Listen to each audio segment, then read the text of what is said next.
اصل موضوع کی طرف آنے سے قبل بتانا چاہتا ہوں کہ چند روز قبل قادیان چکن جناب ذوالفقار علی بھٹو شہید کی سالگرہ تھی، جس پہ سوشل میڈیا پہ مختلف افراد نے اپنے طور پر بھٹو کی زندگی پہ روشنی ڈالی۔ ایسے پروگرام سن چند افراد نے مجھ سے سوال کیے کہ آپ بھٹو کے خلاف بغاوت اور اس کو سزائے موت تک کا مرکزی کردار مرزائی جماعت اور مرزائی جرنیلوں کو ٹھہراتے ہو، مگر پیپلز پارٹی کے افراد بھٹو کے زوال تا مرگ کے اسباب آپ کے نقطہ نظر سے مکمل طور پر جداگانہ ہیں۔ اس بارے میں مجھ سے سوالات ہوئے ہیں جن کا میں بہت تفصیلی جواب تو دے سکتا ہوں، مگر 100 سنار کی اور ایک لوہار کی۔ تو عرض یہ ہے کہ جو لوگ بھٹو شہید کے زوال اور شہادت پہ میری رائے سے مختلف نظریہ پیش کرتے ہیں، وہ دراصل بھٹو شہید کی اپنی پھانسی کے بارے میں ان کی اپنی زبانی بیانات اور ان کی لکھی کتاب کے دعوے کو یکسر مسترد کر کے تاریخ کو مسخ کر رہے ہیں، یا جنرل ضیاء کے پھیلائے نظریے کو عام کر رہے ہیں۔ جو کوئی بھی بھٹو کی پھانسی کے اصل اسباب کو بھٹو شہید کے اپنے کہنے کے مطابق کہ ستمبر 1974 میں نے قادیانیوں کو غیر مسلم قرار دیا تھا، اس کا انتقام ایک قتل کا مقدمہ چلا کر مجھے پھانسی دینے کے لیے لیا جا رہا ہے۔ بھٹو شہید نے کمرہ عدالت میں بھی یہی بات کئی بار کہی تھی اور اپنی کتاب میں بھی اس بات کو تحریر کیا ہوا ہے۔ جب بھٹو شہید نے مرزائیوں کو اپنا قاتل نامزد کر دیا تو کسی دوسرے کو کوئی حق نہیں کہ وہ بھٹو کے بیان کی نفی کرے، لہٰذا جو کوئی بھی بھٹو کے قتل میں مرزائی مافیا کا نام نہیں لیتا وہ خیانت کار ہے۔ ایسے شخص کو کوئی حق نہیں پہنچتا کہ بھٹو کی زندگی کی ترجمانی کرے۔ میں نے بھٹو شہید کے فرمان کے عین مطابق مرزائیوں کو اس کا قاتل کہا ہے، یہ کوئی نئی بات نہیں۔ البتہ 5 جولائی 1977 کے ماشاءاللہ میں فوج کے مرزائی اور جماعت غیر اسلامی کے افسران ضیاء کے اپنے مرزائی ہونے، اس کے دور کو مرزائیوں کا سنہرا دور ثابت کرنا، بھٹو کے مقدمہ میں ججوں سے لے کر وعدہ معاف گواہان یا جیلر وغیرہ تک کی اکثریت مرزائیوں کی تھی، یہ درست تحقیق میری ہے جس کو کسی صورت کوئی رد کر نہیں سکتا۔ تو قصہ کوتا یہ کہ جو کوئی بھٹو کی پھانسی میں قادیانی ہاتھ کو نظر انداز کرتا ہے وہ فریب کار ہے اور ضیاء کے نظریے کو فروغ دیتا ہے۔ جب بھٹو شہید نے خود قادیانیوں کو اپنا قاتل کہہ دیا ہوا ہے تو کسی ایرا غیرہ کو کوئی حق نہیں پہنچتا کہ وہ بھٹو کے بیانیے کے خلاف جائے۔ شکریہ۔ جب کسی قوم کا زوال شروع ہوتا ہے تو پہلے اس قوم کو اپنے دوست دشمن کی پہچان سے محروم کر دیا جاتا ہے۔ یہی حال پاکستان کا ہو چکا ہوا ہے کہ ہم دیکھ چکے جان چکے کہ جب سے پاکستان میں افغان مہاجرین، نام نہاد افغان مجاہدین، عرب دنیا کے خوارج اور طالبان کی آمد ہوئی، تب سے ہی پاکستان میں سیاسی اقتصادی مشکلات کے علاوہ فرقہ واریت، جرائم، منشیات، ناجائز اسلحہ اور خوارج کا مرکز یہ ملک بن گیا، اور یہ سب محرکات پاکستان جیسے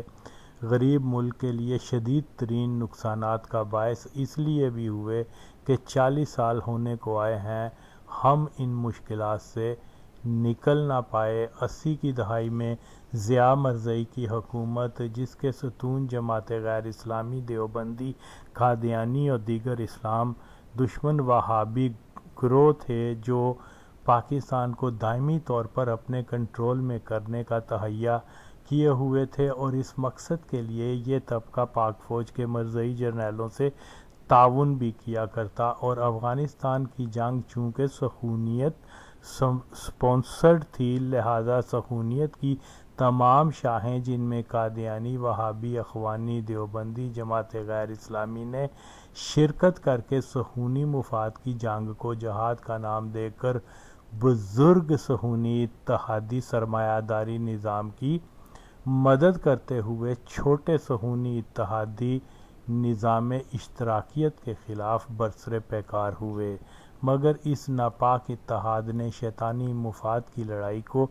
جہاد مقدس کا نام دے کر اسلام کی ہی تضلیل کی تھی۔ افغان جنگ کے دور میں وہابیت کو سر عام پھیلایا گیا تو اندر خانی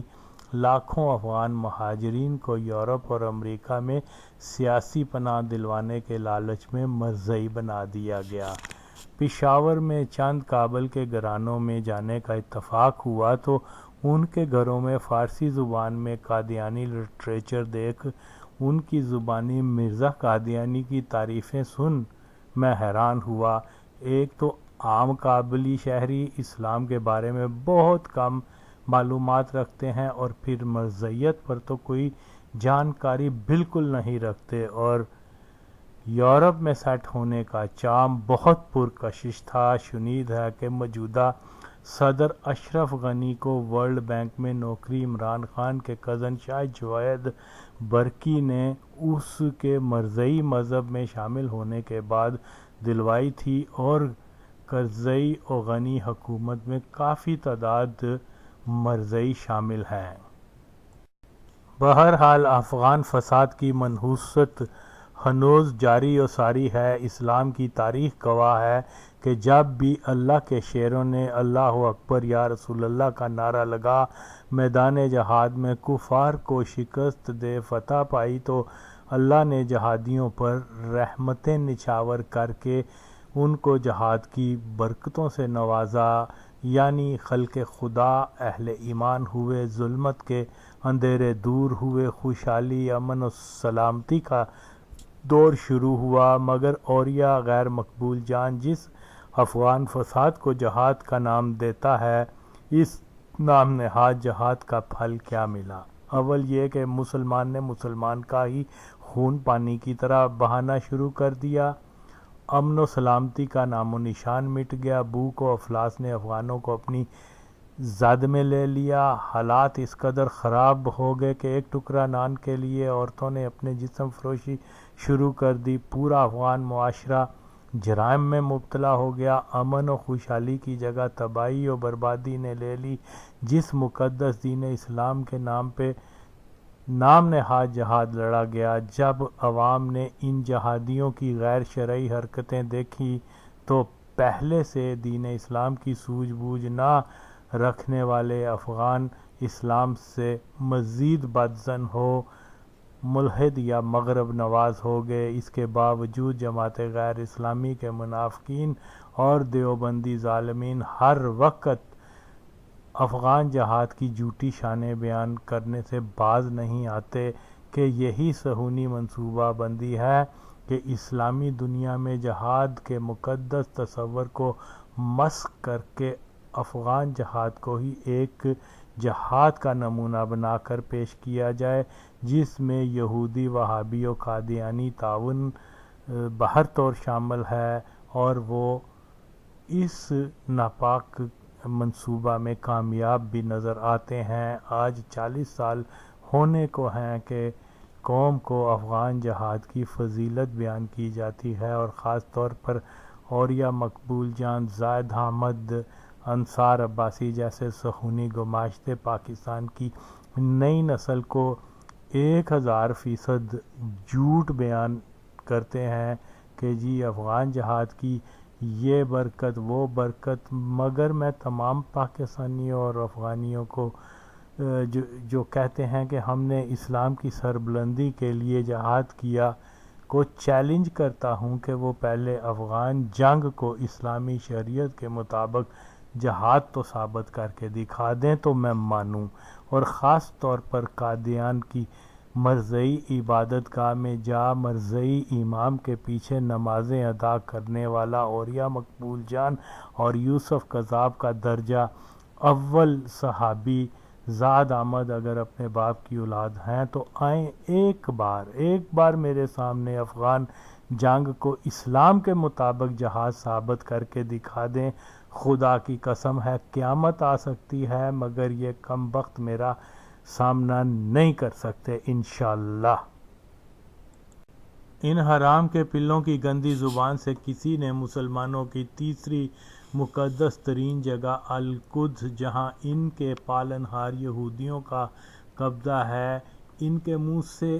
ایک لفظ جہاد کرنے کا کسی نے سنا ہے کیا کبھی؟ جی نہیں، یہ صہیونی گماشتے 1940 کے مسلم سرزمین فلسطین پہ یہود کے قبضے کے خلاف جہاد کرنے کا ہرگز نہیں بولے، مگر جب امریکہ کا دشمن روس افغانستان آیا تو یورپ اور امریکہ کے سود، خنزیر فروشی، شراب، کسینو، کباب خانوں کے حرام و ناپاک کمائی ہاتھ میں ان کے آئی اور اسلام کی خاطر جہاد کرنے نکل پڑے۔ اور پھر اولیاء زاد حامد اور جماعت غیر اسلامی و اللہ کو عیبدار کہنے والے دیوبندی کہتے ہیں کہ جناب افغانوں نے روسیوں کے سپر سونک طیاروں، بالسٹک میزائل اور دیو ہیکل ٹینکوں کا مقابلہ تیر کمان، نیزوں، تبر، پتھر اور غلیلوں سے کر کے ایک عظیم الشان جہاد برپا کیا، مگر اے کم بخت اولیاء مقبول جان زاد احمد اور جماعت غیر اسلامی اللہ کو جھوٹا کہنے والے دیوبندیوں، سنو اور بہت غور سے سنو کہ میرا مقدس دین کہتا ہے کہ اے مسلمانوں، تم کفار کا مقابلہ کرنے کے لیے اگر جدید حربی سامان نہیں رکھتے تو جہاد کا فتویٰ مت دو، جہاد کا فتویٰ مت دو کہ دشمن کے پاس اگر طیارے، میزائل، ٹینک ہیں اور تمہارے پاس تیر کمان جیسا قدیم اسلحہ، اور پھر تم دشمن سے مت لڑو کہ اس سے اللہ کی عبادت کرنے والے توحید پرست اللہ کے محبوب نبی کی امت ہلاکت میں پڑ جائے گی۔ اور زاد احمد تیری ماں تے کون کون چڑھیا سی تے تو دنیا وچ آیا سیں؟ پہلے یہ تو بتاؤ، تو دعویٰ کرتا ہے کہ ہم نے پتھروں اور غلیلوں سے جہاد کرتے ہوئے روسی ہیلی کاپٹروں اور توپوں کو تباہ کر کے جہاد کیا، مگر او آندے جاندے دی سٹ سن، میرا رب کہتا ہے کہ یہ ہلاکت ہے، جہاد نہیں۔ تو بتا، اسلام کی شریعت کی ضد پر کبھی جہاد ہوا کرتا ہے؟ تو اے ناپاک و پلید کذاب کے پالتو کتے، میں کیسے ایک فساد کو جہاد مان لوں جس میں دین اسلام کے مقدس تقاضوں کو ہی پامال کیا گیا ہوا ہے؟ تو جواب نہیں دے سکتا تو جا اولیاء کی انگلی کر اور اس کو میرے سامنے لا اور بول کہ جدید حربی سامان کے نہ ہوتے ہوئے ایسی کفار فوج جس کے پاس وافر مقدار جدید ہتھیار ہوں تو پھر اللہ تو جہاد کا حکم ہی نہیں دیتا۔ تو اے شیطان کے چیلے، تم کیسے کہتے ہو کہ افغانوں نے کفار کے ٹینکوں والی فوج کے خلاف ڈنڈوں اور پتھروں سے جہاد کیا اور فتح پائی؟ اور لعنتی خبیث حرامی اولیاء زاد احمد مسلمان اللہ کے حکم کو مانے یا تم جیسے گماشتے کے دعوے کو مانے اور اپنا ایمان خراب کر لیں؟ بے شک جدید اسلحے سے لیس روسی فوج کے خلاف جس نے بھی جہاد کا اعلان کیا اس نے امت کو ہلاکت میں مبتلا بھی کیا اور اللہ کے حکم کی نافرمانی بھی کی، مگر یہ اولیاء اور زاد حامد جیسے موذی حشرات مسلمانوں کو گمراہ کرنے کے پلید منصوبے پر کام کرتے ہیں۔ ہمارے پیارے آقا محمد صلی اللہ علیہ وسلم جب بھی اپنے صحابہ کو جہاد کے لیے روانہ کرتے تو اسلامی لشکر کا ایک امیر یا کمانڈر مقرر کرتے اور تمام مجاہدین اس کے حکم کے تابع رہ کر جہاد کیا کرتے کہ اسلامی شریعت کے مطابق جہاد کے لیے لازم شرط یہ ہے کہ کفار کے خلاف جہادی لشکر کا ایک کمانڈر ہو، مگر ہم دیکھتے ہیں کہ افغان فساد میں ایک وقت میں کم از کم 24 مختلف کمانڈر تھے۔ تو افغان جنگ میں ایک لشکر کا امام ربانی جو اخوان تھا،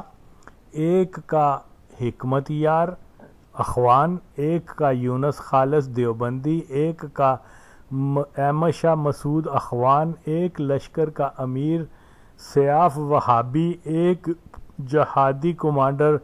مزاری اہل تشیع، مجددی سلسلہ نقشبندی، گیلانی سلسلہ قادریہ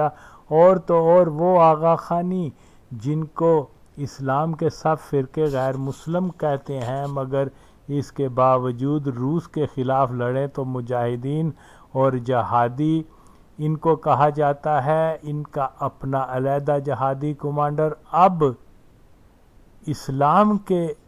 جہاد حکم کے مطابق جہادی لشکر کا ایک کمانڈر ہونا لازمی قرار پائے، مگر افغان شریعت کے مطابق کثیر التعداد جہادی امیر ہوں وہ بھی چلے گا۔ بے شک یہ جہاد کے مقدس تصور اور اس کے شرعی اصولوں کا ایک کھلا مذاق ہے، اور اس فساد کو جہاد قرار دینے کے گناہ میں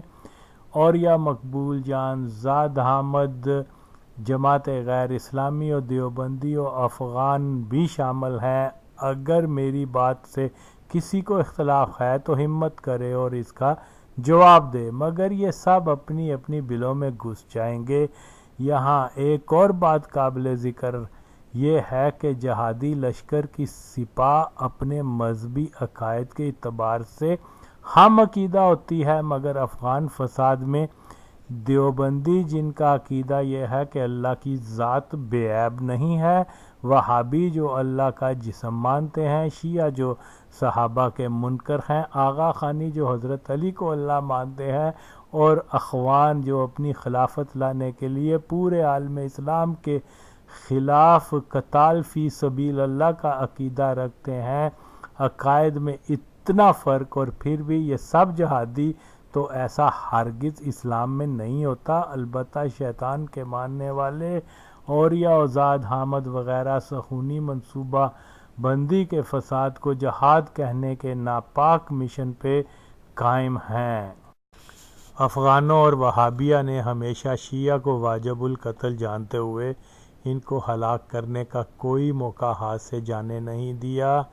افغان بادشاہ امیر عبدالرحمن خان سے لے کر طالبان تا اشرف غنی ایک لمبی تاریخ ہے افغانوں کے ہاتھوں شیعہ کی نسل کشی کرنے کی، مگر جب یہی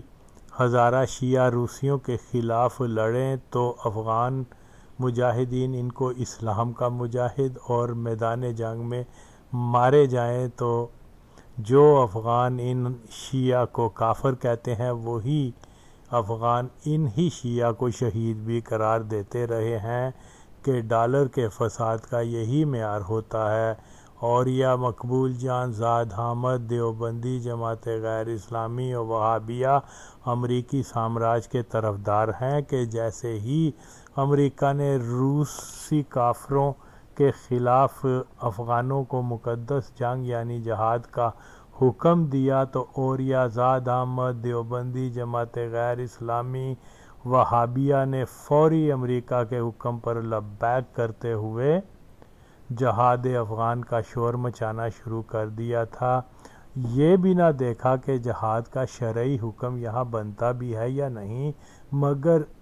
اس ناپاک اوریا، زاد حامد، دیوبندی، جماعت غیر اسلامی، وہابیہ کے ٹولے نے حرام کے ڈالروں کو جیب میں ڈال پاکستان کے مرزئی جرنیلوں اور مرزئی اسٹیبلشمنٹ افغان بگوڑوں کے ساتھ مل کر جہاد کا نعرہ لگا دیا۔ اب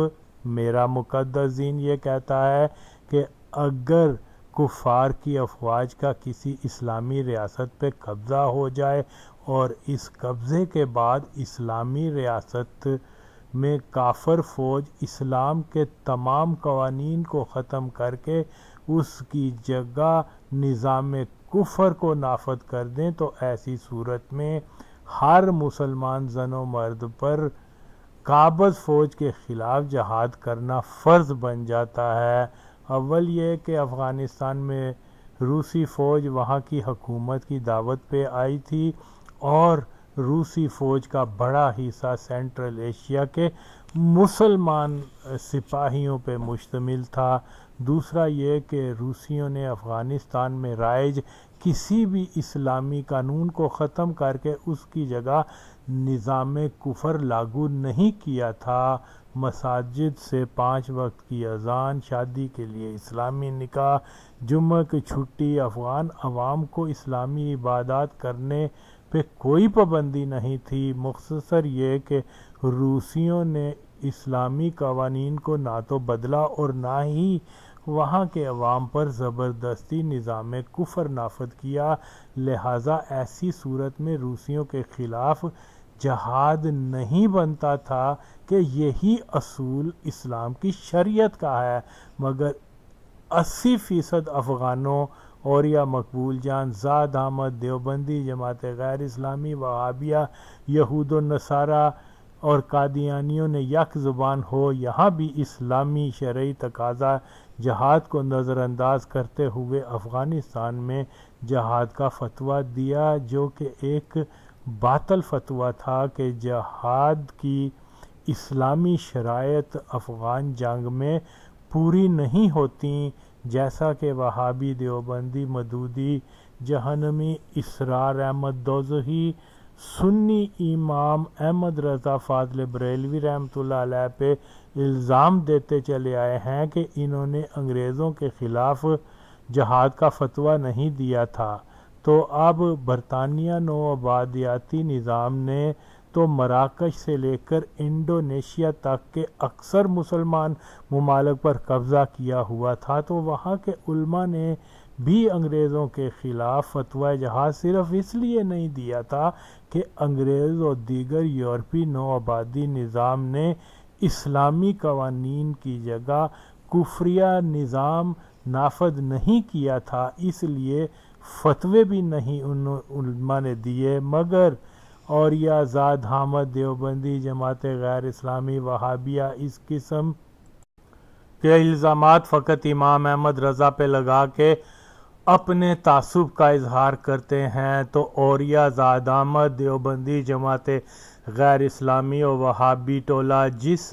افغان فساد کو جہاد کا نام دیتا ہے، تو اسلامی نقطہ نظر سے ایسی جنگ جس میں اسلامی شرائط جہاد کو نظر انداز کیا جائے اور پھر ایسی جنگ کو جہاد کا نام دیا جانا ایک گمراہی اور جہالت ہے اور باعث گناہ بھی، لہٰذا اوریا، زاد احمد، دیوبندی، جماعت غیر اسلامی اور وہابیہ اور ان کے پالن ہار یہود و نصارہ جس افغان جنگ کو جہاد کہتے ہیں، وہ اسلام کے مطابق کسی بھی صورت میں جہاد تھا ہی نہیں۔ جب یہ ثابت ہو گیا کہ اوریا، زاد احمد، دیوبندی، جماعت غیر اسلامی اور وہابیہ جھوٹے اور فریب کار ہیں، ایک افغان جنگ کو اپنی ثواب دید پہ جہاد کہتے ہیں، نہ کہ شریعت اسلامی کے اصولوں پہ اس جنگ کو جہاد ثابت کر سکتے ہیں، اگر نہیں تو ہمت کر کے میری بات کا جواب دیں۔ ظاہر ہے کہ وہ جواب نہیں دے سکتے، لہٰذا جس کسی کے کان میں میری یہ بات پہنچ گئی ہے کہ افغانستان کی جنگ کو دین اسلام کی روشنی میں جہاد کہا نہیں جا سکتا، وہ آئندہ سے اس جنگ کو جہاد مت کہیں۔ اب کچھ ذکر اور یا مقبول جان کے طالبان کے متعلق حالیہ بیانات پہ بھی ہو جائے۔ یہ ناپاک شخص ایک زمانے میں وحشی گوار، اسلام کی بنیاد سے نابلد طالبان جن کی اکثریت کو درست سے کلمہ پڑھنا نہیں آتا، جو جاہل طالبان یہ تک نہیں جانتے کہ اسلام کے 5 بنیادی اراکین کیا ہیں، جو طالبان اپنا دینی عقیدہ سواد اعظم سے مختلف رکھتے ہیں، جو طالبان اس کٹر دیوبندی عقیدے پہ ہیں جس عقیدے کو کفریہ عقیدہ قرار دینے کا فتویٰ حرمین شریف اور ہند کے سنی علماء نے دیا ہوا ہے، جو طالبان اخلاقی اقدار کے بھی پاسدار نہیں، کہ جن طالبان کی زندگی کا انداز کی بچہ بازی جیسے مکروہ عمل پر قائم ہو، یہ گشتی ماں کے پتر اوریا اور زاد احمد ایسے کثیف طالبان کو امام مہدی علیہ السلام کا خراسانی لشکر قرار دے، براہ راست خوارج کی شاخ طالبان کو اہل حق قرار دے رہے ہیں کہ امام مہدی علیہ السلام کا لشکر خوش عقیدہ پاک باز اسلام کی تعلیم سے سرشار یا رسول اللہ کا نعرہ لگانے والی سپاہ پر مشتمل ہوگا، نہ کہ کوئی بد عقیدہ لونڈے باز منشیات فروش جو پہلا کلمہ ادا نہیں کر سکتے، جو طالبان لفظ جہاد کو جاد کہتے ہوں، جو سال میں مشکل سے 1-2 بار ہی غسل کرتے ہوں۔ ایسے پر نجس طالبان کو امام مہدی علیہ السلام کی سپاہ کہنے والا در حقیقت امام مہدی علیہ السلام اور ان کی عظیم پاک باز سپاہ کی ہی توہین کر رہا ہے، تو یہ اوریہ بغیرت براہ راست دیوبندی اور خوارج عقائد کے مالک طالبان کو اسلام کی سپاہ قرار دے مسلمانوں کی نوجوان نسل کی برین واشنگ کر رہا ہے کہ امام مہدی آنے والے ہیں، اور طالبان کی صورت میں امام مہدی کا لشکر تیار ہو چکا ہے، لہذا نوجوان جذبہ جہاد اور امام مہدی کے لشکر کا حصہ بننے کے لیے طالبان کے گروہوں میں شریک ہو جائیں۔ اب ان اوریہ اور زاد حامد جیسے خبیثوں سے کوئی پوچھے کہ کنجرو، تم یہ ان طالبان کو امام مہدی کا لشکر کہہ رہے ہو جو عورت کی بجائے اپنی جنسی ہوس نوخیز بچوں پہ پوری کرتے ہوں؟ اور کتی کے بچوں، شرم کرو۔ جس قوم میں ہم جنس بازی کی لت پڑ جائے، اللہ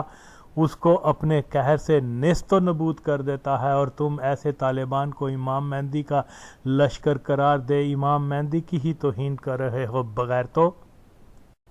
اوریہ مقبول جان اور زاد حامد اگر حلال کے ہو تو آؤ، قندھاری طالبان کی ہم جنس بازی اور منشیات کی شدید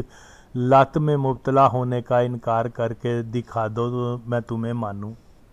بے حس بے وجدان اوریہ اور زاد حامد اگر مرد کی اولاد ہو تو بتاؤ کتنے طالبان ہیں جو درست کلمہ پڑھنا جانتے ہیں؟ کتنے طالبان ہیں جو اسلام کے بنیادی اراکین بتا سکتے ہیں؟ جو طالبان چرس، افیم، گانجا، ہیروین کو اس لیے حرام نہ جانتے ہوں کہ قرآن میں چرس، افیم، گانجا، ہیروین کا حرام ہونا درج نہیں، لہذا طالبان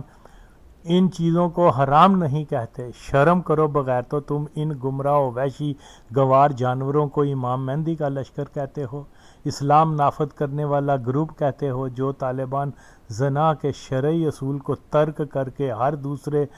دن زن و مرد پہ زنا کے الزام پہ ان کو سنسار کر کے اسلامی شریعت کا کھلا مذاق بناتے ہوں، تم رنڈیوں کی اولاد ان طالبان کو اسلام کے سچے وفادار کہتے ہو۔ اوریہ مقبول جان، ذرا یہ تو بتا کہ اسلام میں الوات کی سزا ہے یا نہیں؟ سینکڑوں زن و مرد کو زنا کے الزام میں سنسار کرنے والے طالبان نے کتنے بچے بازوں کو بچہ سمیت سنسار کیا ہے؟ اور دلو، جس معاشرے میں لوگ بچہ ایسے ہی رکھتے ہوں جیسے نو بہتہ دلہن، مگر طالبان اس قدر بغیرت ہیں کہ اسلام میں ناپسندیدہ ترین عمل ہوتا دیکھ پھر بھی الوات کو سزا اس لیے نہیں دیتے کہ ان کے نزدیک یہ سب روا ہے، اور اوریہ ان غلیظ ترین طالبان کو اسلام کا ہیرو کہتا ہے۔ صہیونیوں نے اوریہ اور زاد جیسے ابلیس صفت حرامیوں کے ذریعے کس قدر گمراہی پھیلائی ہوئی ہے، یہ کنجری کے پتر پہلے طالبان کو صحیح العقیدہ مسلمان تو ثابت کریں تو میں جانوں، مگر یہ بھی یہودی ایجنٹ ہیں اور طالبان بھی کفار کے ایجنٹ ہیں۔ بے شک کہ طالبان ایک فتنہ ہے جس کی تاریخ یہی ہے کہ اس کو امریکہ جیسی اسلام دشمن قوت نے پیدا کیا تھا، اور پاکستان کی وہابی قادیانی ملٹری اور سول اسٹیبلشمنٹ نے غیر ضروری طور پر ان کو اپنے کھاتے ڈال دنیا کو یہ بہانہ مہیا کر دیا کہ پاکستان شدت پسند طالبان کو بنانے والا ہے، اور یہ پالیسی بدنصیبی سے ابھی تک جاری ہے۔ شک نہیں کہ یہ پالیسی پاکستان کی مالک فوج اور فوج کے اصل مالک مرزئی جرنیلوں نے اپنے وہابی جماعتی اتحادیوں کے ساتھ مل کر اس لیے بنائی ہوئی ہے کہ طالبان کے نام سے پاکستان پہ امریکی دباؤ رکھ کر پاکستان کو مسلسل بلیک میل کیا جاتا رہے، کہ ظاہر ہے کہ مرزئی مافیا اپنے مرزئی جرنیلوں کو ایسی پالیسی پہ گامزن رہنے کی ہدایت کرتا ہے۔ ضیاء مرزئی اور اس کے مرزئی جرنیلوں کی بنائی افغان پالیسی کا پاکستان کو ہمیشہ سے نقصان ہوتا چلا آ رہا ہے۔ اب وقت ہے کہ اس پالیسی کو ترک کیا جائے کہ طالبان اپنے دیگر افغان حکمرانوں کی طرح نہ پہلے پاکستان دوست تھے اور نہ ہی آئندہ کبھی ہوں گے، کہ طالبان وہابیت کے نام سے تشکیل دیا ایک ایسا ٹولہ ہے جو وہابیت اور پشتون ویلیوز کو ایک سکے کے دو رخ کے طور پر متعارف کروانا چاہتے ہیں، مگر سچ یہ ہے کہ پشتون ویلیوز پہ گہرا اثر صوفیہ کا ہے جو وہابیت کی ضد ہے۔ اس لیے پشتونوں میں دیوبندی ازم کو روکنا بہت ضروری ہے، جس کی وجہ سے خارجی رجحان عام ہو رہے ہیں اور اس کے ساتھ طالبان میں پشتون شاونزم کے نظریات بھی پائے جاتے ہیں، اور یہی وجہ ہے کہ وہ امت کے تصور کی بجائے پشتون ڈومینیشن کو برقرار رکھنے کے لیے افغانستان کی دوسری اقوام سے جنگ کرتے رہے۔ طالبان کی سرزمین افغانستان کی جدید تاریخ کا جائزہ لیں تو معلوم ہوتا ہے کہ پرچمی ڈاکٹر نجیب کی حکومت کے خلاف بغاوت کروا کر اس کو اقوام متحدہ کی عمارت میں محصور کرنے کا منصوبہ اقوام متحدہ کا ہی تھا، مگر افغان ذہنیت اس کا الزام بے جا طور پر پاکستان پہ ڈال دیتی ہے۔ اگرچہ نجیب اللہ کچھ دنوں تک اقتدار اقوام متحدہ کے حوالے کرنے والا تھا، مگر اقوام متحدہ کے پالیسی ساز جانتے تھے کہ اگر اقتدار کی منتقلی پرامن طریقے سے ہو گئی تو افغانستان کو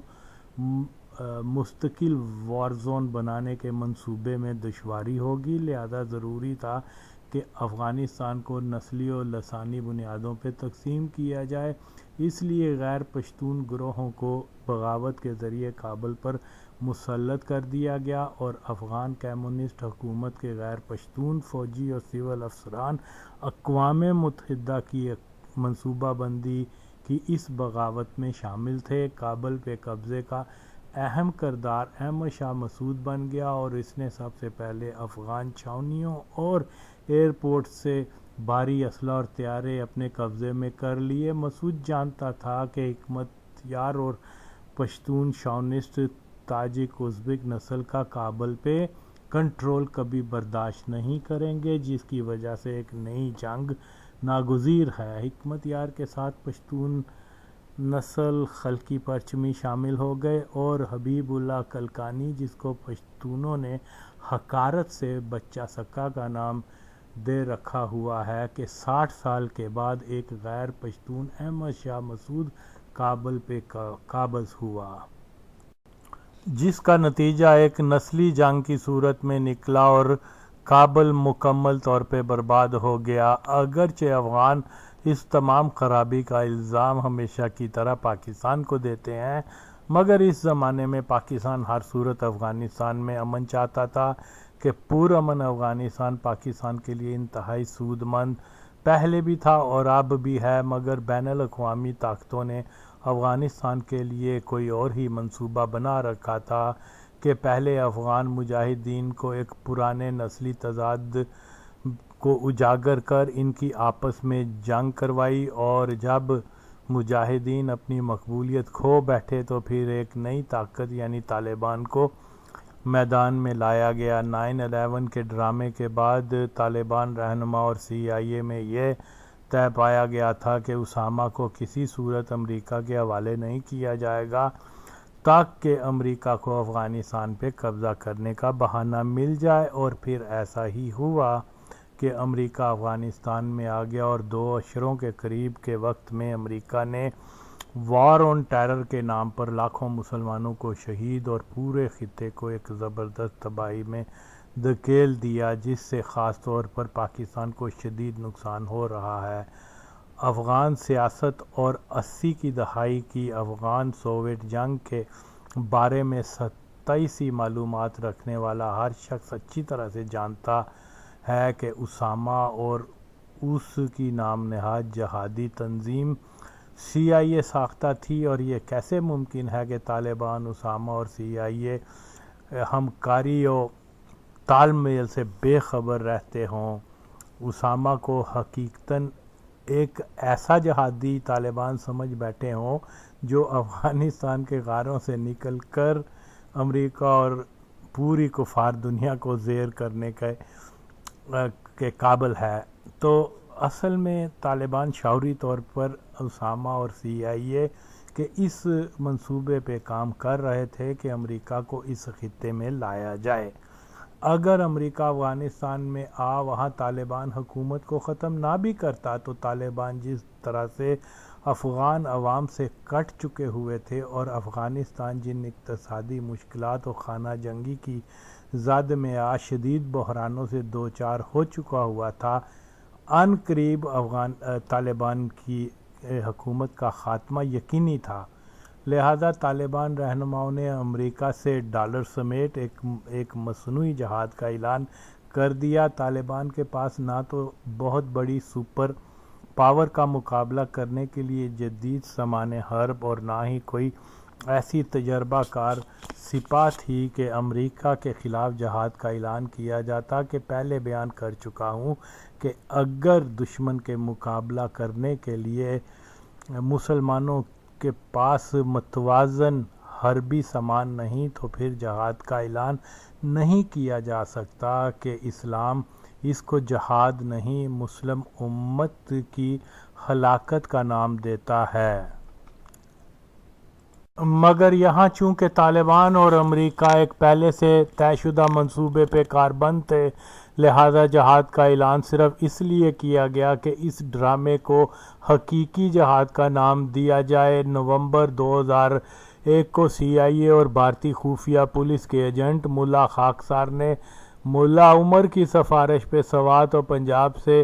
امریکہ کے خلاف جہاد کے نام پہ آنے والے رضاکاروں کو یہ بتا کر مزار شریف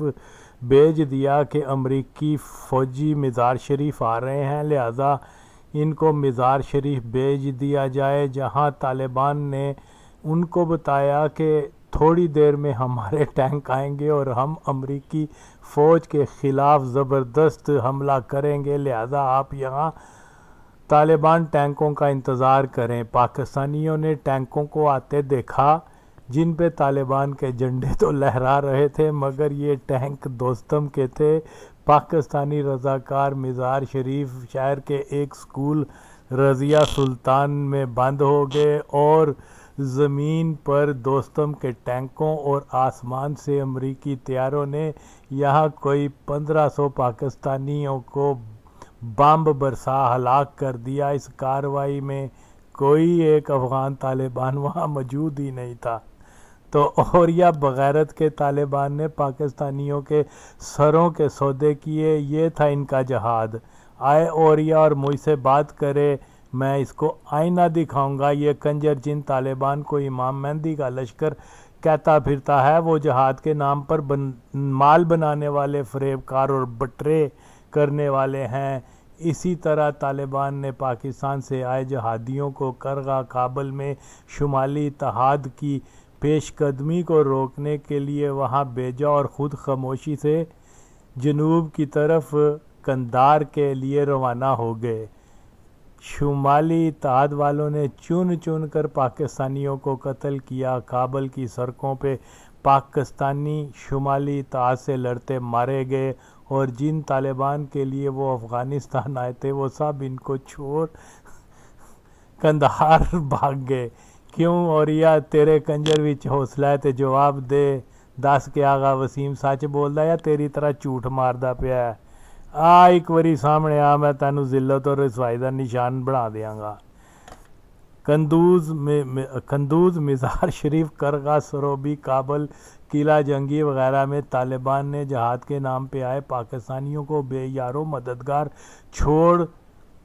ان کو شمالی اتحاد اور امریکیوں کے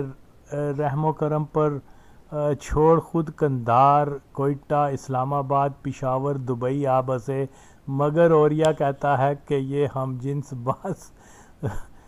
طالبان غزوہ ہند کر ہندو بادشاہ کو زنجیروں میں باندھنے کے بعد امام مہدی کا لشکر بنیں گے، معاذ اللہ۔ واہ واہ، کیا کہنے اس بغیرت آدمی کے، ایسے ایسے سفید جھوٹ کہ جن کا انسان تصور نہیں کر سکتا۔ اور یا حقیقت میں تو سوچ اترا دا تے حکے دے پانی دا بالکل درست امیدوار ہیں۔ بہرحال طالبان کا ظہور ایک ایسے وقت میں ہوا جب روسی افواج کے خلاف ایک طویل جنگ اور پھر آپس میں اقتدار اور نسلی کشمکش کے نتیجے میں مجاہدین کی آپس کی جنگ سے افغان عوام بیزار ہو چکے تھے۔ نجیب حکومت کے خاتمے کے بعد افغانستان میں جہادی و مجاہدین اسلام کا لقب پانے والے مختلف گروپوں نے جرائم، قتل و غارت، منشیات، بتہ خوری وغیرہ میں ملوث ہو افغان عوام کا جینا حرام کر دیا ہوا تھا۔ اس لیے افغان عوام اپنے ملک میں ہر حال میں امن چاہتے تھے۔ اسی دور میں قندھار کے دو روایتی دشمن قبیلے نورزئی اور اچک زئیوں کی آپس کی لڑائیوں میں جب نورزئی غالب آ گئے، یعنی نورزئی قبیلے سے طالبان کا ظہور ہوا تھا، تو انہوں نے عوام کی شدید خواہش کو اپنی تحریک کا اصل ہدف یعنی افغانستان میں امن قائم کرنا بنا لیا، اور یہی وجہ تھی کہ طالبان جس علاقے میں گئے تو عوام نے ان کی حمایت کی اور بہت سے وارلارڈز طالبان کے آگے تسلیم ہو گئے، جس کی وجہ سے وہاں امن عامہ کی صورتحال بہتر ہوئی۔ جن جنگی سرداروں نے طالبان کو چیلنج کیا تو طالبان نے ان کو بھاری رقم دے کر اپنا اتحادی بنا لیا۔ یوں طالبان امن کے نام پر بغیر جنگ کیے افغانستان کے بڑے حصے کے مالک بنے تھے، لہٰذا طالبان کوئی عسکری قوت نہ پہلے تھے نہ آج ہیں۔ اگر طالبان کو عرب، پاکستانی اور دیگر ممالک کے وہابی جنگجو کی مدد نہ حاصل ہوتی تو کابل پر ان کا قبضہ ہو ہی نہیں سکتا تھا، کہ بے شک کابل قبضہ کرنے کے لیے جو باہر سے لوگ آئے ہوئے تھے وہ اگلے فرنٹ کے اوپر مسعود کے خلاف لڑتے رہے۔ ان کی طالبان کی جنگی صلاحیت کی حالت یہ ہے کہ 9/11 کے بعد شمالی اتحاد کو کابل کی طرف آتے دیکھ قندھار بھاگ گئے تھے۔ اگر طالبان ایک فائٹنگ فورس ہوتے تو کابل کا دفاع کرنے کی کوشش کرتے، جہاں 20 سے 30 ہزار غیر ملکی جنگجو جمع تھے، مگر طالبان خود بھاگ گئے، جن کو شمالی اور جو پیچھے رہنے والے پاکستانی اور عرب تھے ان کو شمالی اتحاد والوں نے گرفتار کیا۔ عربوں نے شمالی اتحاد کے کمانڈروں کو رشوت دے آزادی حاصل کر لی، مگر پاکستانی مارے گئے۔ وار آن ٹیرر میں امریکہ پہلے دن سے ہی طالبان کو نہ ختم کرنے کی پالیسی پہ گامزن رہتا چلا آیا ہے، ورنہ جس دن طالبان دن کی روشنی میں سینکڑوں گاڑیوں، ٹرکوں کے میلوں طویل قافلے میں کابل سے قندھار جا رہے تھے اور افغانستان کی فضاؤں میں امریکی ہیلی کاپٹر اور بمبار طیاروں کا راج تھا، تو طالبان کے قافلے کو آسانی سے ختم کیا جا سکتا تھا، مگر امریکہ کی پالیسی طالبان کو ختم کرنا ہرگز نہیں تھی۔ یہی وجہ ہے کہ قندھار جاتے وقت طالبان کو سیف پیسیج بھی امریکیوں نے ہی دیا تھا۔ امریکہ کا ہدف افغانستان پہ کنٹرول تھا، نہ کہ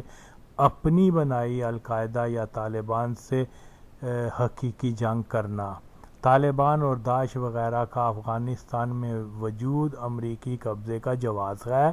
امریکہ کے افغانستان قبضے سے گزشتہ 18 برسوں سے اس خطے میں دہشت گردی، نسلی و مسلکی فساد، انتشار، بھوک، افلاس کے سوا اس خطے کے لوگوں کو کچھ نہیں ملا۔ اس میں شک نہیں کہ امریکہ کا افغانستان میں فوج لانے کا اصل ہدف پاکستان کو تباہ کر کے اس کی روایتی و ایٹمی دفاعی صلاحیت کو ختم کرنا تھا۔ طالبان جانتے تھے کہ امریکہ اس خطے میں آنے کے لیے پر تول رہا ہے اور کسی بہانے کی تلاش میں ہے۔ افغانستان پر امریکہ قبضے کا سب سے زیادہ خطرہ اسلامی دنیا کی واحد ایٹمی طاقت پاکستان کو تھا، اور اگر طالبان پاکستان و اسلام دوست ہوتے تو اسامہ جو کہ تھا بھی CIA ایجنٹ، اس کو امریکہ کے حوالے یہ کہہ کر کرتے کہ یہ لو اپنے اثاثے کو سنبھالو۔ اس طرح سے امریکہ کو اس خطے میں آنے سے دور رکھتے۔ بے شک امریکہ کی افغانستان میں آمد کے بعد امریکہ نیٹو فوج اور ان کے اتحادی دہشت گردوں کے ہاتھوں لاکھوں مسلمانوں کی ہلاکتوں کے ذمہ دار یہ پلید و نجس طالبان ہی ہیں۔ طالبان کا وجود افغانستان سے زیادہ پاکستان کے لیے خطرہ ہے۔ اگر طالبان دوبارہ سے اقتدار پا گئے تو سب سے پہلے یہ پاکستان پر ہی حملہ کریں گے، کیونکہ طالبان جب اقتدار میں تھے تب بھی پاکستان دوست ہرگز نہیں تھے کہ اگر ان کے اندر اسلامی اخوت و اتحاد امت کا جذبہ ہوتا تو پاکستان اور افغانستان دو ہمسایہ ممالک میں درینہ تنازع ڈیورنگ لائن کو حل کرتے کہ طالبان جانتے ہیں کہ پاکستان اور افغانستان کے درمیان ڈیورنگ لائن مسئلہ افغانستان کے احمق غیر دینی شاہی حکمرانوں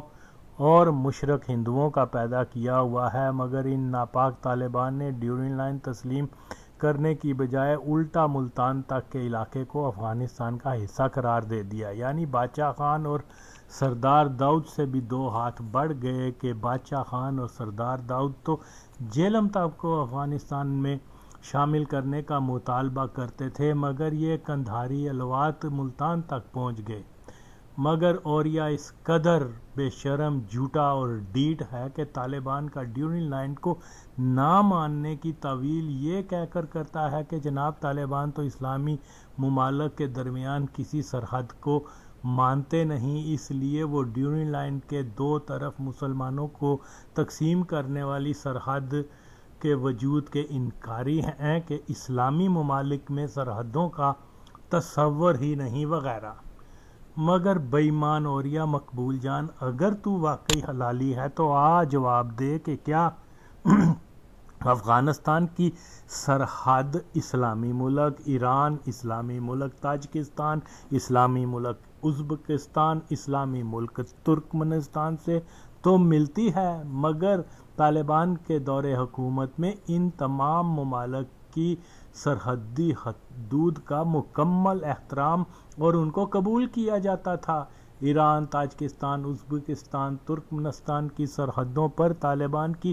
چیک پوسٹیں تھیں، یعنی طالبان بھی ظاہر شاہ اشرف غنی کی طرح باقی افغانستان ہمسایہ تمام ممالک جو سرحدیں انگریزوں اور روسیوں نے بنائی تھیں ان سرحدوں کے تو قائل ہیں، مگر افغان بادشاہوں کی بنائی سرحد ڈیورنگ لائن کو نہ مان کر دو اسلامی ممالک کے درمیان کشیدگی قائم رکھ کون سی اسلام یا امت کی خدمت کر رہے ہیں؟ آپ بتانا اوریا مقبول جان۔ مگر اوریا کہتا ہے کہ طالبان سرحدوں کے وجود کی بجائے امت کے تصور کے قائل تھے۔ بس سچ یہ ہے کہ بھارت نواز شاہی خاندان کا بادشاہ ظاہر شاہ، ہندو دوست داؤد، دائرۂ خلقی پرچمی کی مثال طالبان نے بھی قائم کرتے ہوئے دو مسلم ممالک کے درمیان تنازع کو ختم کر کے امت مسلمہ کی کوئی خدمت نہیں کی، مگر اس خنزیر کان ملا عمر نے الٹا یہ کہہ دیا کہ ہندوستان اور پاکستان میں جس طرح کشمیر میں ایک کنٹرول لائن بنا کر کشمیری قوم کو تقسیم کر دیا گیا ہوا ہے، اسی طرح ڈیورنگ لائن نے پشتون قوم کو تقسیم کر دیا ہے، جس کو ہم ہرگز نہیں مانتے۔ طالبان کے اس واضح موقف کے بعد طالبان میں امت کی بجائے قومیت کا رنگ غالب ہونا ثابت ہوتا ہے۔ اس کے بعد بھی اگر اوریا طالبان کو امت کی یکجہتی کرنے والا قرار دیتا ہے تو بے شک اوریا جھوٹا، تاریخ کو مسخ کرنے والا، بڑا وڈا ماں یا کے زاد احمد جیسا کذاب کا صحابی اور اوریا دونوں ہی طالبان کو پاکستان کا حامی و دوست تو قرار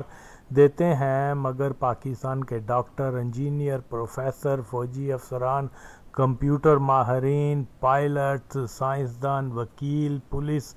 افسران جو شیعہ مسلک سے تعلق رکھتے تھے، ایسے ہنرمند تعلیم یافتہ افراد کسی بھی ریاست کے لیے انتہائی سود مند ہوتے ہیں۔ ان انتہائی سکلڈ شیعہ کو فرقہ واریت کے نام پر قتل کیے جانے کا سلسلہ شروع ہوا اور طالبان اس شیعہ ٹارگٹ کلنگ میں دیوبندی دہشت گرد تنظیموں کی سرپرستی کیا کرتے۔ اس میں بھارتی ایجنٹ جو بظاہر دیوبند مدرسہ سے کابل میں قیام پذیر تھے، پاکستان میں ٹارگٹ کلنگ کی وارداتوں میں ان کی منصوبہ بندی اور تمام فنانس کیا کرتے۔ اگر مقصد خالصتاً شیعہ کو قتل کر فرقہ واری انتقام ہی ہوتا تو کسی بھی شیعہ کوچوان، ٹیکسی وان، رکشہ چلانے والے مزدور، کسان، ان پڑھ شیعہ کو قتل کرتے تو اس کو فرقہ واریت کہا جا سکتا تھا، مگر طالبان انڈین خفیہ پولیس اور دیوبندی اجرتی قاتلوں کی ہمکاری سے ایسے شیعہ کو ہلاک کیے جانے کا جو سلسلہ شروع ہوا، یہ شیعہ ہنرمند ہونے کی وجہ سے پاکستان جیسے غریب و پسماندہ ملک کے لیے انتہائی سود مند تھے۔ دلیل ہے کہ یہ ٹارگٹ کلنگ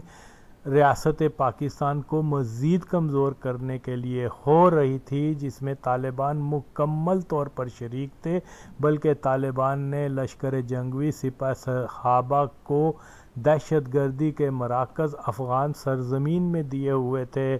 اس کے باوجود زاد احمد اوریہ اور دیگر وہابی دیوبندی جماعت غیر اسلامی والے طالبان کو پاکستان دوست کہتے ہیں۔ اسی طرح سے طالبان کی لیڈرشپ نے را کی منصوبہ بندی سے ہونے والے انڈین طیارے کے اغوا کے ڈرامے میں، جس میں بھارتی ایجنٹ مسعود اظہر زرگر اور عمر شیخ کو جیل سے رہا کروانے اور پاکستان منتقل کرنے کا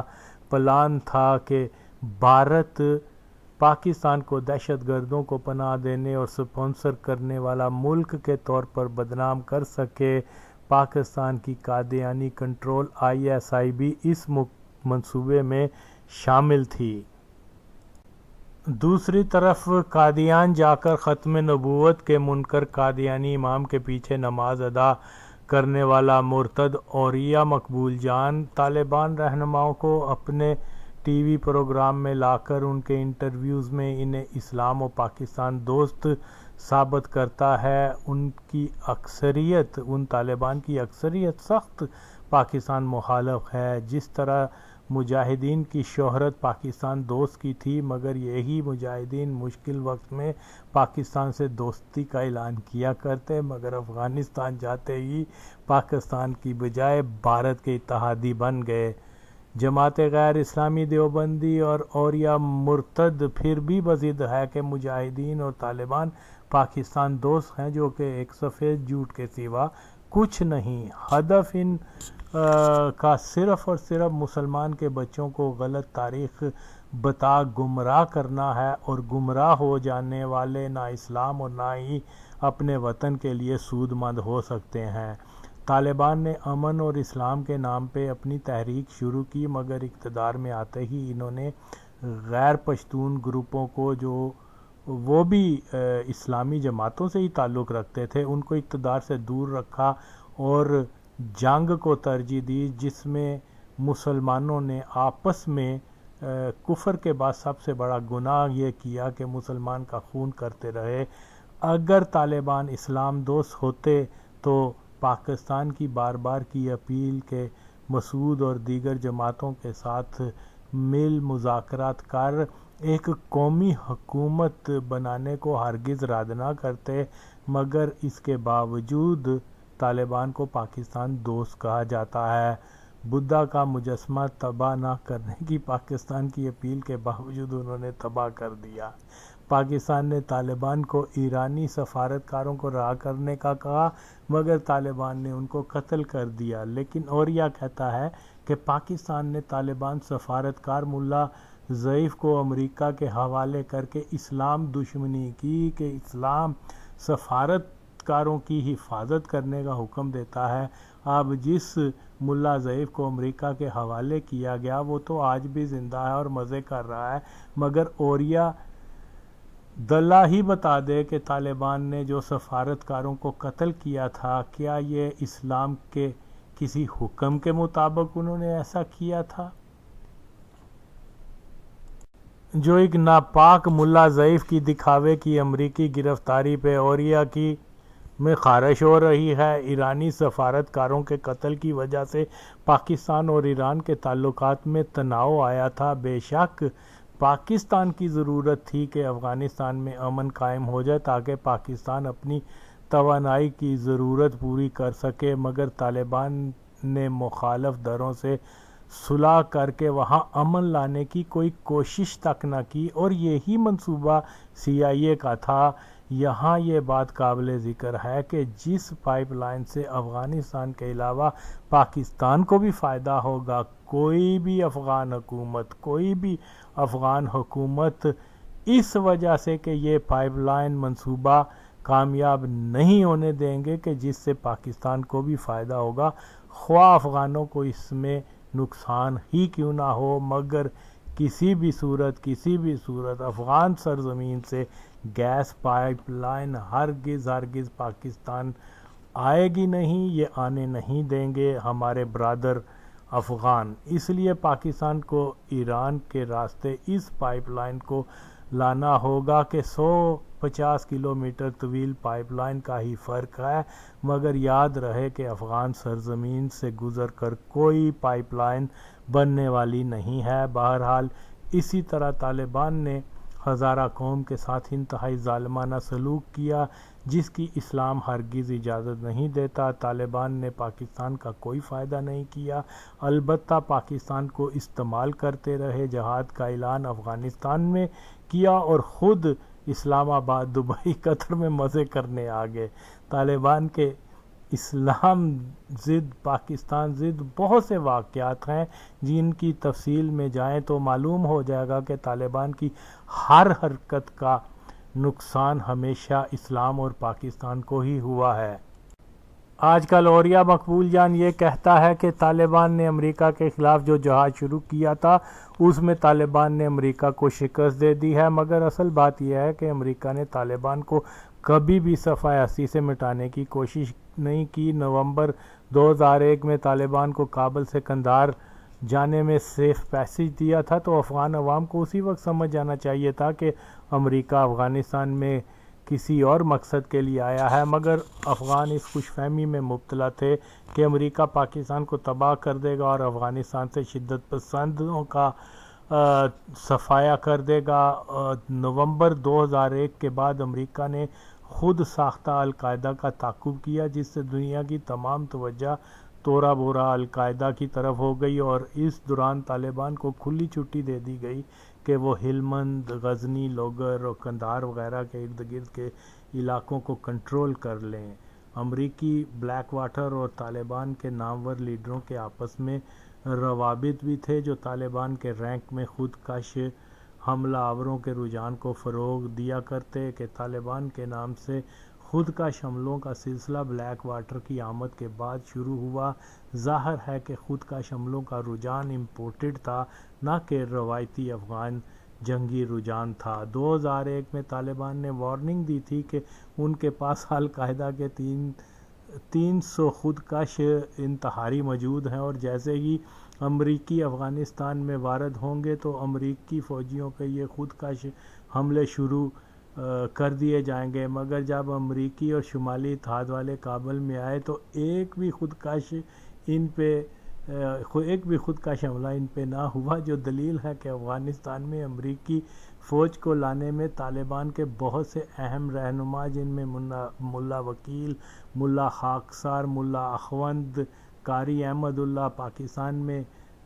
طالبان کا سفیر عبدالسلام ضعیف وغیرہ، یہ سب پاکستان مخالف ایجنسیوں سے ملے ہوئے تھے اور بلیک واٹر، را، CIA وغیرہ کے پے رول پر تھے۔ عبدالسلام ضعیف جب پاکستان میں سفیر تھا تو اس وقت سے ہی بھارتی را کے لیے کام کیا کرتا تھا، اور بھارت حکومت کی سفارش پہ ہی حامد کرزئی نے عبدالسلام ضعیف اور دیگر طالبان کو کابل میں سرکاری مہمان خانوں اور مکمل پروٹوکول سیکیورٹی دی ہوئی تھی۔ عبدالسلام ضعیف کا خلیجی ممالک میں بھارتی تاجروں کے ساتھ چائے کا مشترکہ وسیع کاروبار ہے، مگر اوریا جیسا بے ایمان انسان ان اسلام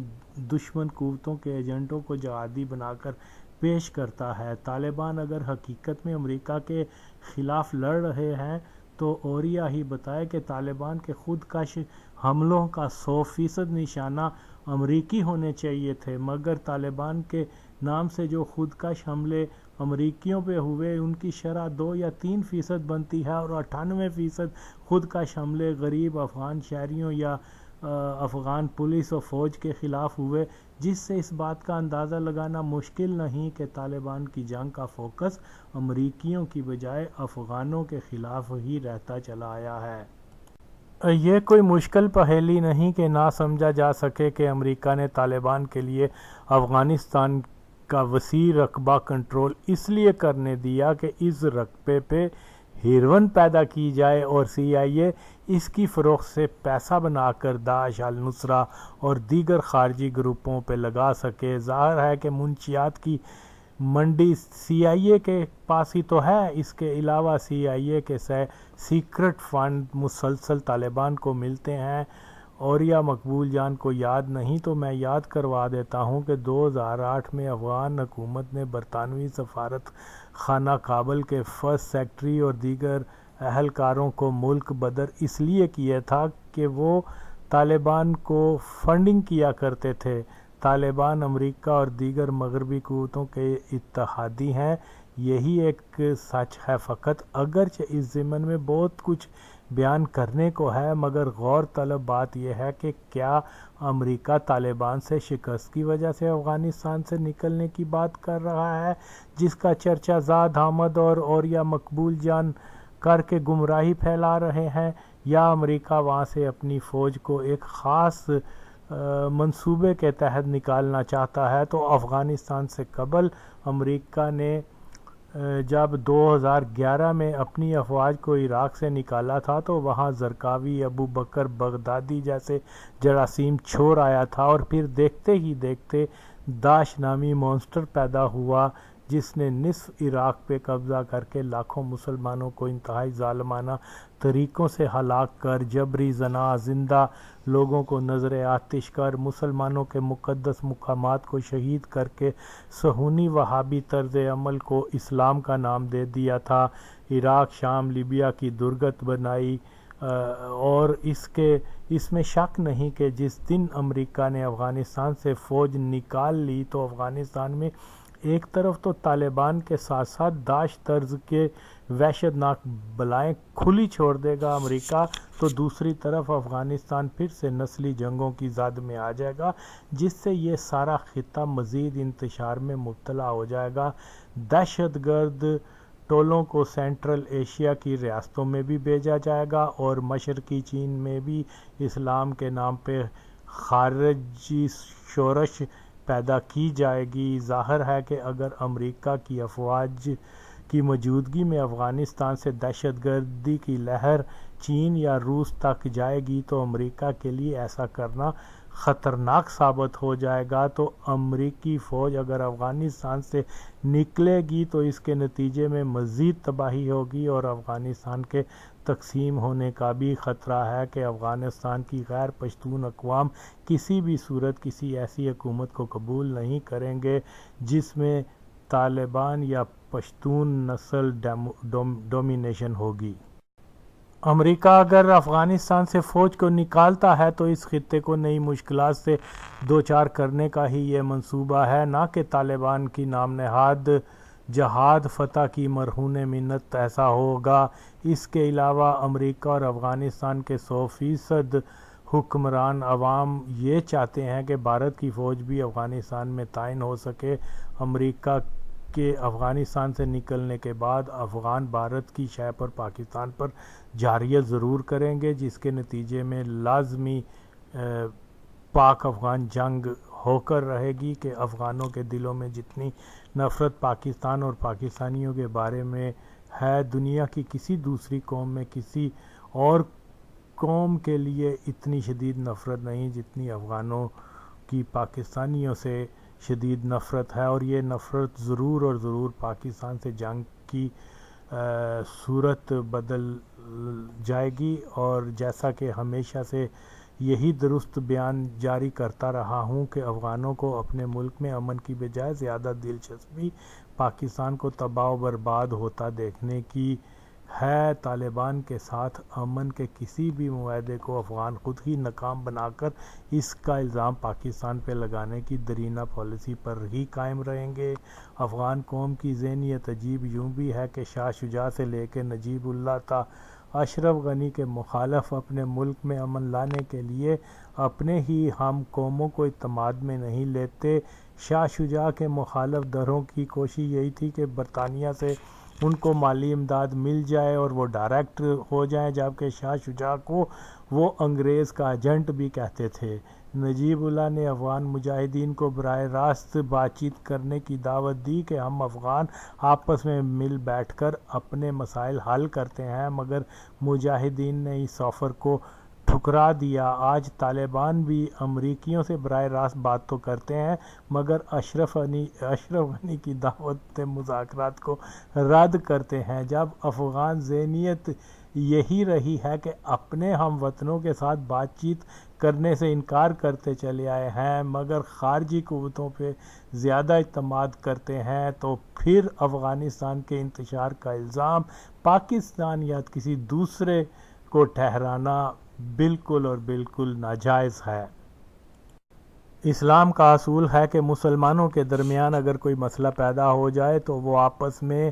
مل جل کر اس مسئلے کا حل نکالیں، مگر اوریا جیسا زہریلا سانپ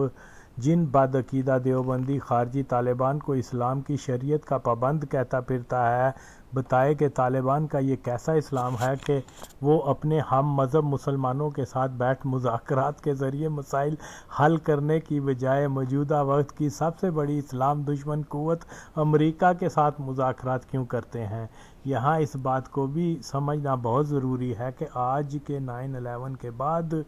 افغانستان میں دہشت گردی کو امریکہ کی توسط سے اہم ذریعہ آمد بھی بنا دیا گیا ہوا ہے۔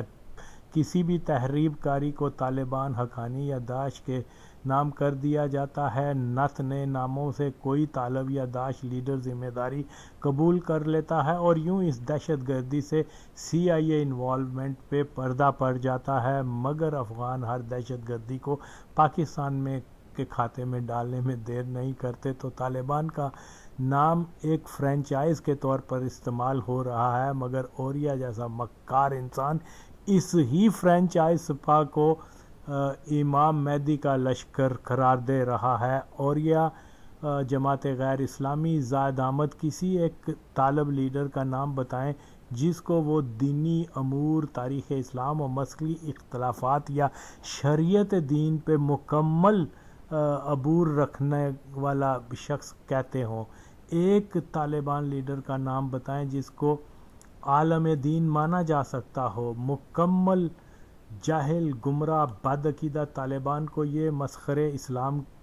کا نمائندہ اور جہادی کہتے ہیں، تاکہ ان دیوبندی طالبان کو حقیقی مسلمان کی شہرت دے کر صہیونیت کی ایما پر ہونے والی مستقبل کی خوارج طرز دہشت گردی کے لیے پاکستان کے نوجوانوں کو اس میں بھرتی کیا جا سکے۔ تو اوریا مقبول جان و بالے جان، تو ہے پکا پکا شیطان، کاش کہ تو اور لال ٹوپی والا مسخرہ میرے سامنے آ کر طالبان و افغان فساد کو خراج تسکین پیش کر سکو تو رب دی سوں تم دونوں کو جھوٹا اور CIA ایجنٹ ثابت کر دوں گا۔ تو سنو، امریکہ اور طالبان آپس میں اتحادی ہیں اور طالبان کو افغانستان میں اس لیے اقتدار میں شریک کرنا چاہتے ہیں کہ ایک بار پھر سے وہاں قومی لسانی جنگ شروع ہو جائے کہ طالبان کو غیر پشتون قومیں ہرگز قبول نہیں کریں گی، نتیجہ جنگ کی صورت نکلے گا، لہذا افغانستان کو تقسیم کرنے کا ایک کھیل بھی یوں شروع ہو جائے گا۔ زمینی حقائق یہ ہیں کہ افغانستان کی سب غیر پشتون اقوام میں پشتون مخالف جذبات پائے جاتے ہیں، اور اگر افغانستان میں فیڈرل نظام نہ لایا گیا اور افغانستان کا نام نہ بدلا گیا تو تقسیم ناگزیر ہو جائے گی۔ یہ ایک حقیقت ہے کہ افغانستان میں پشتون قوم کی تاریخی حاکمیت کو شدید خطرہ ہے، اور افغانستان کے اندر کوئی دوسری قوم پشتون حامی نہیں ہے، اور افغان اپنے ملک میں ہی تنہا ہو چکے ہیں، تو دوسری طرف سامراجی قوتوں نے پاکستان میں بسنے والے پشتونوں کو بھی پاکستان کی دیگر اقوام سے جدا کرنے کے لیے پشتون تحفظ موومنٹ کو فروغ دینا شروع کر دیا ہوا ہے۔ اگر ایسی تحریکیں فروغ پائیں گی تو افغانستان کی طرح پاکستان کے پشتونوں کو تنہا کرنے کی ایک ناپاک سازش ہوگی، جس کا نقصان ایک تاریخ ساز بہادر قوم پشتونوں کو ہی ہوگا، اور یہ بات پاکستان کے پشتون رہنماؤں کو اچھی طرح سے سمجھنی ہوگی۔ دنیا میں اگر کوئی قوم کسی دوسری قوم سے سب سے زیادہ نفرت کرتی ہے، جیسا کہ یہ میں پہلے کہہ چکا ہوں، وہ افغان قوم ہی ہے جو پاکستانیوں سے شدید ترین نفرت کرتی ہے۔ فلسطینی اسرائیلیوں سے اتنی شدید نفرت نہیں کرتے جتنے افغان پاکستانیوں سے کرتے ہیں۔ سرکاری طور پر افغانوں نے پاکستان کو اپنا سب سے بڑا دشمن 1947 سے ہی قرار دے دیا ہوا ہے، اور اس نفرت کی وجہ افغانستان کے اندر پشتون اور غیر پشتونوں کی آپس کی چپکلش رہی ہے۔ 80 کی دہائی تک کابل، مزار شریف، طاہرات کے رہنے والے تاجک، ازبک، ہزارہ وغیرہ کے لیے پاکستانی سے مراد صرف پشتو بولنے والی پٹھان قوم ہی ہوا کرتی تھی، اور اردو، پنجابی، جس کو ہندی کے طور پر وہ لوگ جانتے تھے، بولنے والے کو نفر ہندی پکارا جاتا کہ ہم جو لاہور یعنی مین سٹریم پاکستانی تھے، مگر ہم پنجابی وان تھے، اس لیے کوئی بھی قابلی ہمیں پاکستانی کی بجائے ہندی کے طور پر جانتے تھے۔ مگر ہمارے ساتھ جو پشتون ساتھی ہوتے تھے فارسی وان، ان کو پاکستانی کہہ کر پکارا کرتے، تو فارسی وان پاکستان کے پٹھانوں کو آگے رکھ کر افغان قوم کو ہی برا کہا کرتے، لہذا پشتونوں کو گالی دینے کے لیے لفظ پاکستانی کا چناؤ کر لیا گیا کہ اگر کوئی اعتراض کرے تو کہہ دیا جائے کہ ہم تو پاکستانیوں کو گالی دے رہے ہیں۔ فارسی وان کا پنجاب و سندھ بلوچوں سے کوئی تاریخی تنازع نہیں، اور نہ ہی ان قوموں کے ساتھ فارسی وان کی کوئی جنگیں وغیرہ ہوئی ہیں کہ کوئی نفرت کی وجہ بن پائے۔ فارسی وان یہ بھی سمجھتے ہیں کہ اگر پاکستان اور افغانستان کے تعلقات دوستانہ ہو گئے تو اس سے افغانستان کے پشتون مزید مضبوط ہوں گے۔ دوسری طرف افغانستان کے پشتون جو تاریخی طور پر دریائے سندھ کے اس پار ہندو سکھوں سے لڑتے چلے آئے ہیں، شاید وہ ابھی تک پنجاب کو رنجیت سنگھ کے سکھوں کا مرکز ہی سمجھتے ہیں کہ افغانوں اور سکھوں میں دشمنی کی ایک طویل اور خونی تاریخ ہے، اور اسی بنیاد پر وہ پنجابیان زما دشمن کی رٹ سے باز نہیں آئے ہوں گے۔ عجیب صورتحال ہے کہ فارسی وان پاکستان سے نفرت پشتونوں کی وجہ سے کرتے ہیں، اور افغانستان کے پشتون پاکستان سے نفرت پنجابیوں کی وجہ سے کرتے ہیں، اور اسی نفرت کی آڑ میں وہ پاکستان کے پشتونوں کو بھی حقارت کی نظر سے دیکھتے ہیں، جبکہ ان کی اپنی ایک قوم ہے، اپنا ایک لسان ہے، لیکن اس کے باوجود کہ ان کے تعلقات پنجاب کے ساتھ ہیں تو اسی وجہ سے وہ اپنے پشتون نسل کو بھی نفرت کی نگاہ سے دیکھتے ہیں، جو ایک ٹریجڈی ہے۔ اب اس بات کا اندازہ اس سے لگایا جا سکتا ہے کہ افغانستان کے طرف رہنے والی پشتون قوم کی جنگیں ازبک، فارس، تاجک، بلوچ، ہزارہ سے ہوئی، مگر پنجاب کے مسلمانوں سے کبھی جنگ نہیں ہوئی، اگرچہ لوٹ مار بھی کی گئی اور زمینیں بھی چھینی گئیں، جہاں صدیاں گزرنے کے بعد پشتون نسل کی جاگیرداری رہی ہے، جو دلیل ہے کہ پنجاب کے خطے میں ہر کوئی سرمایہ اور مقامی لوگوں نے ان کو اپنایا۔ مگر کہا جاتا ہے کہ پنجاب نے سب کو لوٹا، بلوچوں کے علاقے کسی اور نے چھینے، مگر گالی صوفیہ کی دھرتی پنجاب کو فارسی وان پشتونوں کو انسان نہیں سمجھتے، مگر منظور پشتین کا ٹولہ پشتونوں کو خان صاحب کہنے والے پنجاب کے عوام کے لیے نفرت پیدا کرے تو اس کو کہتے ہیں قوم پرستی کے نام پر اپنی قوم کو پستی کی طرف لے جانے کی بدترین غداری۔ بہرحال افغانستان کے پشتون ڈیورنڈ لائن کی وجہ سے بھی پاکستان کے خلاف ہیں، اور جس دن افغانستان عسکری طور پر توانا ہوا تو یہ ضرور پاکستان پہ حملہ کرے گا، اور ظاہر ہے کہ افغان گریلا جنگ کے ماہر ہیں، مگر جدید دور میں کسی ملک کے خلاف روایتی جنگ ایک احمقانہ فیصلہ ہوگا، اور یا مقبول جان جو مرضی ہے بکواس کرتا پھرے، مگر طالبان پاکستان کے حق میں نہ پہلے اچھے تھے اور نہ ہی آئندہ کبھی ہوں گے۔ ہمیں اس حقیقت سے رہنا ہوگا کہ افغانستان میں طالبان سمیت تمام گروپ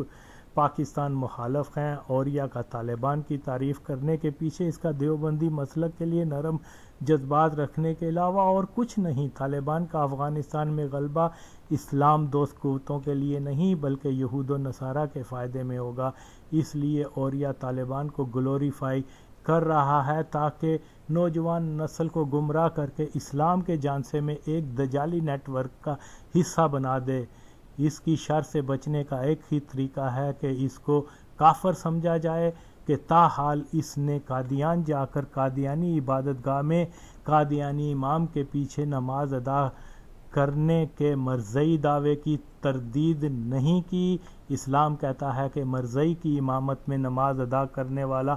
خود مرزئی سور ہو گیا، ایسے ہی جیسے اوریہ کا استاد ولد الزنا